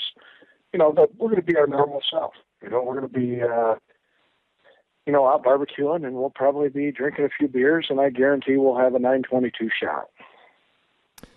Dan, last one before we go to break. Would you rather have the point? If you had to choose, would you rather have the point going into the next day, or would you rather have just $5,000? I'll take the $5,000. Damn right. The point comes with it. God damn right. Give me that money. Give me that money. All right, guys, do me a favor. Stick by. We're going to take a quick break here. We're talking with Rod Gray, Darren Worth, and Dan Hickson, Iowa Smoky D's, Pellet Envy, and Three Eyes Barbecue, respectively. Folks, quickly before we get back to them, we're going to be talking about Tasty Licks Barbecue Supply. Fred Bernardo, a longtime sponsor of this show, and I was just talking with him on the phone the other day, and he's like, hey, last time I was on, we talked about the Kamado cookers. We talked about how we were starting to sell these Meadow Creek cookers as well, but make sure that people know that if they're looking for Oak Ridge brines and rubs and the Plowboy stuff and the Smoke on Wheels products, we have those as well. I said, hey, Fred, no problem. I'll get that out tonight, which is just tonight. And, of course, you know the Tasty Licks Barbecue is the Big Green Egg headquarters, including many items for the egg you really can't get anywhere else. A lot of these things are being specially made for Fred because he has such a stronghold on the Big Green Egg industry. And, again, ready to ship to you at a fair price, promptly. Also, Tasty Licks carrying Harry Sue's new chicken rub. He won the 8 Grand Championships last year with that rub, also the chicken category. And, of course, if you're looking for injections, Fred carries them all. He's got the Cosmos Q. He's got Butcher's Barbecue. In regards to automatic temperature control devices, he carries the Barbecue Guru and their associated accessories. Also a Green Mountain Grill dealer as well. Fred hosts a lot of classes on his own right there in the general public in Chillington, Pennsylvania. He's bringing in some of the top teams in the industry to do competition classes and more amped-up backyard-style classes. Dan Hickson was one of those guys that was out there at Fred's Music and Barbecue recently. So pay attention to what he's got going on if you want to step your game up in regards to competition or backyard cooking. And, of course, teams. I said it before, I'll say it again. Tasty Licks, your competition headquarters. Competition teams, you can get your pans in different sizes, the aluminum trays, the gloves, the thermometers, turn-in boxes for practice. You got to make it your one-stop shop. TastyLicksBBQ.com, the place to go. So head on over now. And really, if you're looking for a little entertainment, watch those videos that Fred puts up on his page as well. Lots to choose from. Not only fun, but very informative. And Tasty Licks carrying their own line of rubs and sauces that does pretty well on the competition trail. Got to try those. And when you order, drop Fred a line. Tell him you heard about him here on this show, and you like his support of the show, so you're going to help him back by ordering some stuff from him. TastyLicksBBQ.com. That's TastyLicksBBQ.com. We're back with Darren Worth, Rod Gray, and Dan Hickson in 5 seconds. Stick around. Big name interviews, advice on cooking brisket and ribs, and the only host willing to share his honest opinion on all things important in the world of barbecue. It's the Barbecue Central Show. All right, we are back. 877-448-0433. Greg at thebbqcentralshow.com if you want to jump in tonight. All right, we pick our conversation back up with 3 of the 4 pitmasters that I had scheduled here. Mark must be in a very low-lying area of a cell phone because, Rod, are you still driving or have you pulled off for safety? No, I'm in my hotel room. Hey, by the way, yep. Tasty Licks sells the crap out of this killer line of rubs and sauces called Eat Barbecue, and have it on good authority. They've won a few contests. All right, well, nothing like we're going to save the plugs to the end, Rod, but that's all right. Let's get them in midstream as well. I'm just blowing your whole night, aren't I? Hey, that's all right. This is your last time on the show. You might as well get used to it. So, look, Saturday will come, and the traditional 4 KCBS meats will be prepared, then turned in for judging. Dan, let me start with you. There's a team from Texas, across the tracks rodeo, or across the tracks, who run the Texas Rodeo Cook-Off. Qology, I guess I'm not hugely familiar with them. I did a little bit of internet research, but they don't seem to do a huge number of events. And then you have guys like yourself, Rod, and Darren, and the rest of those guys, Tuffy. KCBS cooks through and through. So do you see yourself in an advantage because there's going to be a lot of similar style cooks there, or because you might have 2 or 3 that aren't as steeped in the KCBS mastery as you guys are, that potentially they might stand out because they're not going to be cooking necessarily the same way? I don't know. Advantage in this group is kind of tough. And like you said, I don't know everyone in this group either, but I mean, hats off to Darren. I mean, he's been tearing it up lately, and Tuffy's been kicking everybody's butt too. So, I mean, those are 2 outstanding cooks right there. If there's any advantage to be had, it is really nice to be 3 hours away from home. Not to rub it in, guys, but I am very happy it's not in Missouri, and it is actually on the East Coast. So if there's an advantage to be had, that's it. Darren, do you think that a team like Sweet Swine of Mine or a Qology might have a little bit of an advantage because they aren't steeped in the KCBS traditions? Well, I'm not sure they have an advantage, but I mean, you typically look through there and you say, well, the Texas cook isn't, used to cooking pork, so that's something that's not that they're used to doing. And you think about the Memphis in May, you talk about Mark Lambert, not cooking brisket on a normal basis. I was thinking that the other day, and then here he goes and gets 8th place brisket at the Jack. So I think it's anybody's game, especially when you talk about celebrity judges. And I don't know who even the judges are this year. And we haven't been told that. Maybe somebody else has. One of the other guys can chime in. But, you get into celebrity judges. I mean, it's like a regular barbecue contest that has celebrity judges. I mean, could be all over the board. Rod, do you think that some of these other teams that aren't KCBS might be able to, maybe advantage is a wrong word, but do you think they might stand out in a positive way because there's not going to be a lot of similar tasting products? I think it's just going to be the guy that cooks the best food that day. There's going to be some MIM folks in the judging tent, or at least there were last year. Last year the MIM team won the event, walked away with it actually. Yeah. Didn't need the extra 1 point, absolutely murdered the rest of the cooks. So it's wide open. It's an any given day thing. You put your best food in the box and everything clicks for you. It looks beautiful. It tastes great. It's got fabulous tenderness, and you're going to win the event. And nothing short of that's going to win the Kingsford on Saturday. Darren, will you be getting at all out of your normal profiles for this contest because of the judging system and the judges that will be in the tent, or is it just going to be, normal just like every other week for you? I think it's just going to be every other week. I had thought about making some changes, to kind of stand out, but the other day I just said, just cook your cook. You've had a good year. Keep cooking it. Good barbecue is good barbecue, no matter what part of the country you're in and whoever's judging it. Rod, any tweaks? Change it up, Darren. Yeah. No, I'm cooking my same stuff because I'm going to get Darren to change all of his. Does Darren know that? He's going to be well, really mad when I. He's going to be really mad when I beat him with my salt and pepper brisket. Dan, no, I'm going to be really mad when I bring you ribs and you beat me with those. That's when I get mad. Dan, are you gonna do any tweaking on those flavor profiles, or are you gonna stay hold the line just like the other two guys? No, I'm going to try and get these guys to continue doing smack talk through turn-ins and just do our normal stuff. Miss the clock, smack talk. All right, we're talking, by the way, with Darren Worth, Rod Gray, and Dan Hickson, Iowa Smoky D's, Pellet Envy, and Three Eyes Barbecue, respectively. One of the things, guys, that I like most about this event is that it is a winner-take-all type of a situation. So, one team is going to walk away with like 50 G's on Saturday night, which is a pretty good pull for a contest to be sure. But, if we're getting hypothetical just for a second, I know Rod loves when I do this, in terms of applying that rule to winner take all, would that murder just about everything popular about the world of competition barbecue right now? And I'm looking at it like this. The majority of events have pretty weak purses overall. Is winning a $100 check for chicken or a $2,500 check overall making that big of a difference in the big picture? I mean, wouldn't you rather have a shot at winning the whole effing thing or just going home with your ball, Rod? Did you say going home with my balls? Is that what I heard you say? We may have a bad connection. Maybe. I don't know. There's a lot of adrenaline. Whoever wins that $50,000 on Saturday is going to be one happy cat. I will say that. Yep. And they may be buying dinner for the rest of us. I'm not sure about that yet. But I don't know.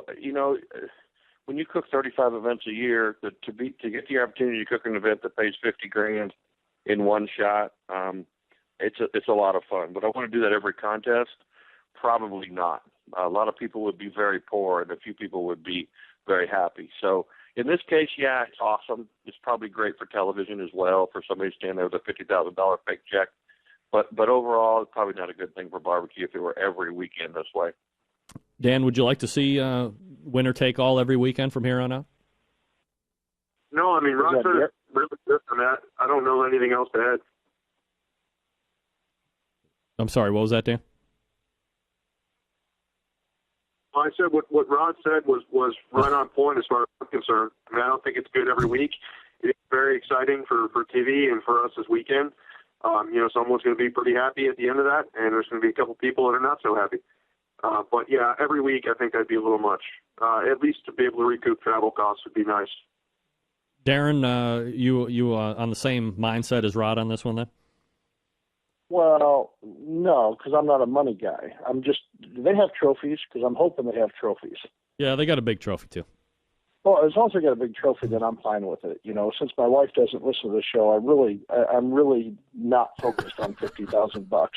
I truly am not. I'm just hoping they have nice trophies. Hey, but we got to have goals, and if it's not $50,000, it's got to be big-ass trophies. All right, so aside from the one-bite challenge, where use of the Kingsford fuel, I believe, is required, will any of you be using Kingsford charcoal during the Cook Friday night into Saturday? Darren? Well, yeah, I'll use it to light the pit, and then I'll use it to finish my chicken on Saturday. Rod? Yep, I'll use some of it during the contest, that's for sure. And Dan? How can I disagree with that? I mean, who knows who's listening? Of course I'll be using Kingsford charcoal, as well as probably some Walmart meat. Hey, Greg, you didn't just pick three decent cooks. You picked three cooks that were smart enough to answer that question right. Goddamn right. Where's that damn Mark Lambert? All right, so looking at the list of who will be there, and we'll start with Dan on this. Who do you think your biggest competition is going to be? And look, none of you guys puss out and say it's going to be all the teams because I don't want to hear it. Bring it strong. Who do you think is going to be your biggest competition? I think Tuffy's always the strongest competition when he's cooking against us, so that's who I'm going with. Rod, who do you think is your toughest competition coming up this week? The judges in that tent are my toughest competition. We're not. This isn't a beat down. We turn our food in and somebody rates us. It's not about that. It's about the judges, Greg. Darren? Well, they all have distinct advantages. I mean, all these guys, Rod, Tuffy, Dan, I mean, they've all been, on the Pitmaster thing, and they've all been filmed on TV. They've been under the pressure of having the camera in their spotlight. We've really never had that. So that's going to bring a whole new element to us. My wife gets frustrated when somebody walks in the trailer. When we're trying to do turn-ins, even if it's a good friend or a relative or something like that, she kind of goes crazy. So I'm going to have her on some meds of some sort, I think, or give her a lot of beers before turn-ins so that she settles down, because some things get kind of crazy there. But, I would probably have to, if I point towards it, I would point towards Tuffy. Tuffy is, he's such an anal cook and very meticulous. I guess Rod is too, but Tuffy with winning the Royal and coming back and winning the Jack, I guess he'd be my pick. I was just going to mention Tuffy here. This character, for not cooking a large number of competitions this year. I mean, obviously he's busy with the TV thing. I think he's maybe cooked like 3 or 4 contests this year, but won some big titles. 7, okay, whatever. Who's counting? American Royal Invitational, he wins a few weeks later, grabbing the Jack title, stiffing me on interviews, but, who's keeping score? If he wins this event as well, is it safe to say that, in regards to coveted titles and events teams really want to win, could he be stringing a month together, perhaps the likes we haven't seen in some time, Rod? It'd be like we haven't seen ever, I think, would be a better way to put it. I don't know if anybody's ever won the American Royal Invitational and won the Jack Daniels in the same year. You throw the Kingsford Invitational on for $50,000, and I think you've got one hell of a year. Darren, agree with Rod with if he is able to pull off the win. Is that something the likes we've never seen? Oh, it is. It is. But, I hope Tuffy's listening because, he did get 36 at the Sam's Club.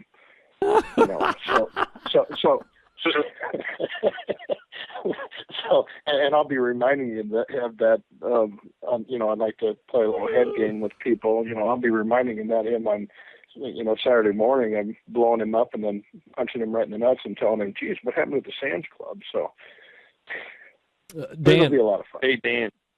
Hey, Dan, you and I need to pool our money and get some gin buckets going for the Smoky D's camp after seeing the pictures on Facebook from last weekend. Gin buckets are the way to go.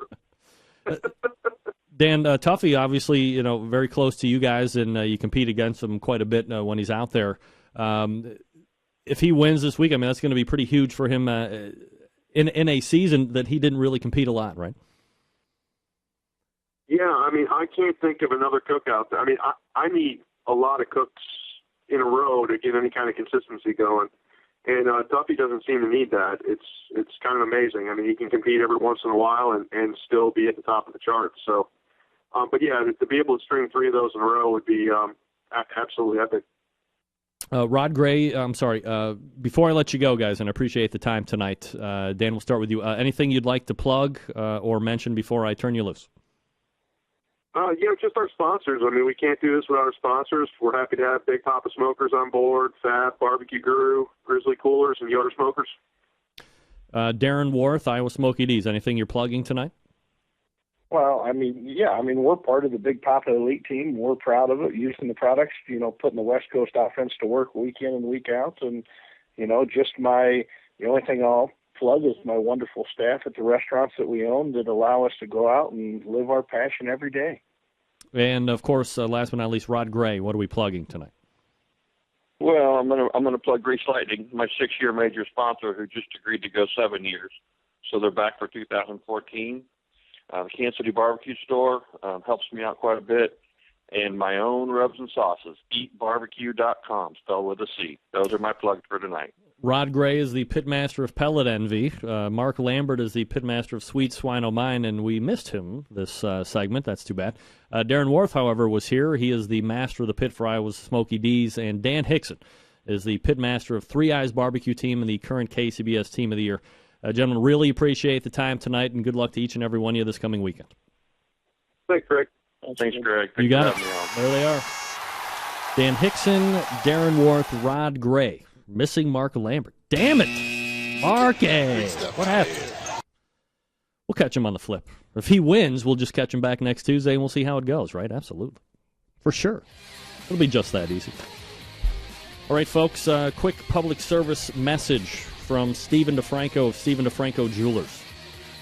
Look, Thanksgiving is coming up. You know what's coming up after Thanksgiving? Christmas, Hanukkah, your respective holiday, whatever the case may be. Stephen DeFranco has the perfect answer if you need a new watch. An incredible selection of timepieces for mom, for dad, for grandpa, whoever. Bulova watches. Why spend a ton of money on a watch if you don't have to? Bulova watches, stylish, affordable, starting under $200. Bulova watches come in traditional quartz style, retro-style automatic versions, chronographs, skeletons, traditional styles. Fill the Bulova line of timepieces. The Precisionist. You want an accurate watch? How about the most accurate watch in the world? The Bulova Precisionist is just that watch. The exclusive movement of the Bulova Precisionist breaks down the second-hand movement into 16 segments per second, giving that second hand a smooth moving appearance. Steel and titanium versions available as well. I have one of those. And then, of course, the Accutron, the high-end without the high-end price, the Cadillac of the Bulova line. The Accutron, the pinnacle of the high-end design without breaking the bank, starting at $600. Bulova Accutron watches give you the high-end style, quality, and lifestyle without breaking the bank. Now, you like the Citizen watches? Are you a gadget junkie? Citizen is perfect for the gadget guy. EcoDrive technology converts light into energy, powering your watch perfectly and accurately. No need for a timer on your barbecue cooking. Citizens have multiple timers along with alarms, multiple time zones, and of course you have the Philip & Company watches. Many high-end European watch companies use Swiss movements from a company called ETA. Philip hand assembles each watch personally using ETA movements. And hand-picked components starting at $895. Philips not only have elegant European style, but they're very affordable. All the Philips watches are serial numbered and registered with Philip himself. So head on over to StephenDeFranco.com. That's Stephen DeFranco, DIFRANCO. And pick out a new watch. Call Steve directly, 440-943-2700. Tell him you're a barbecue brother or sister, and he will give you the real discount on the new watch you're about to purchase. He's not allowed by the manufacturer to show the real prices on the website. Call in, 2700 or StephenDeFranco.com. We're back to wrap up right after this and get you a bottle of Sweet Smoke Q Juice coming up out of the break. Stick around. We'll be right back. Time on the show when we give stuff away for no money. That's why it's free of charge. You can win stuff and I'll give it away for free.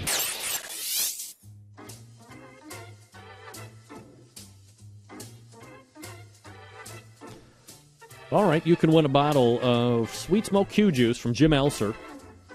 SweetSmokeQ.com. Sweetsmoke, the letter Q.com. And you have to send me an email, and in the subject line, Kingsford Invitational Roundtable. Kingsford Invitational Roundtable.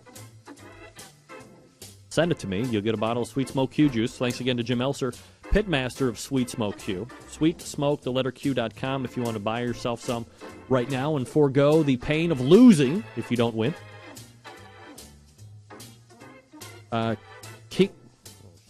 Man, what was the thing I just said? I'm not even drinking. I'm sure somebody has already answered. Well, I don't remember what I said. But I'll remember when I see it. So whatever I said, you shoot it up there. All right. Sounds good to me. Good luck.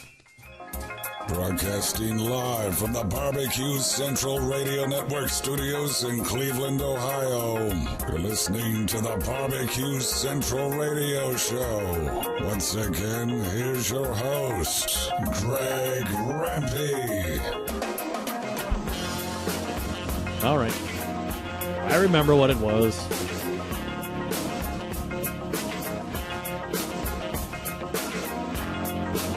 A little worried about me. 877-448-0433, Greg at thebbqcentralshow.com. Your winner of Sweet Smoke Q Juice. This guy never wins anything. Don G, a winner! Winner! Don, send me your shipping info. Unless it's attached. Let me check. It's attached to the email. Yeah, send me your shipping info. And we'll go from there. Thanks again to the Kingsford Invitational Roundtable. I'm not sure exactly where Mark Lambert fell off into that, but I'm sure that was more on my side.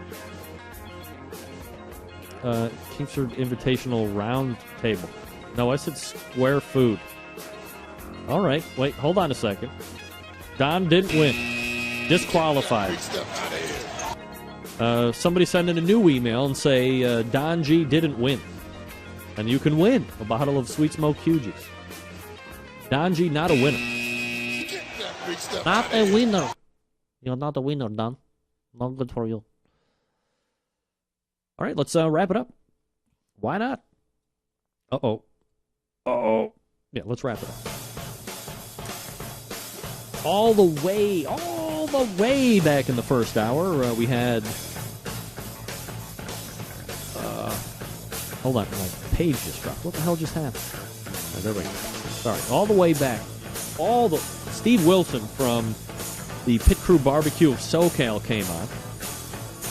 Sylvie Curry wins Sweet Smoke Q Juice, by the way. Good job, Sylvie. Way to step up. Steve Wilson was in, talked about his win in Laughlin, Nevada this past weekend against 85 teams. Good for him. Scott Roberts also joined us around 9:35. He talked about sauces and rubs, his latest review. And then in the second hour, we had, of the four, we missed Mark Lambert. My apologies. But we had Rod Gray, Dan Hickson, and Darren Worth from Iowa Smoky D's Pellet Envy and Three Eyes Barbecue. They will be competing at the Kingsford Invitational this coming weekend, while everybody else is out in Las Vegas taking part in the World Food Championships. They'll be competing for $50,000, maybe even $60,000, $55,000. I think I might be on the hook for $5,000 something. Very worried about that. We'll look into that further.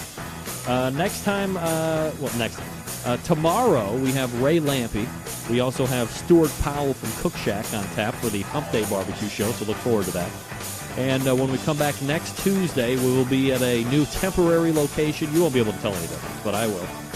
Because I'm moving out of this house. The original Barbecue Central studios will be no more as far as the broadcast home of this show that we've been doing for almost 6 years now. A lot of great times in this home, and a lot of great things in my life happen in this home. So I will miss it. I will miss it. But I won't miss you. September 11th, 2001. I will never forget. And until next Tuesday, where we are at a location to yet to be determined, this is your program host and proud U.S. American, Greg Rempe. Good night now.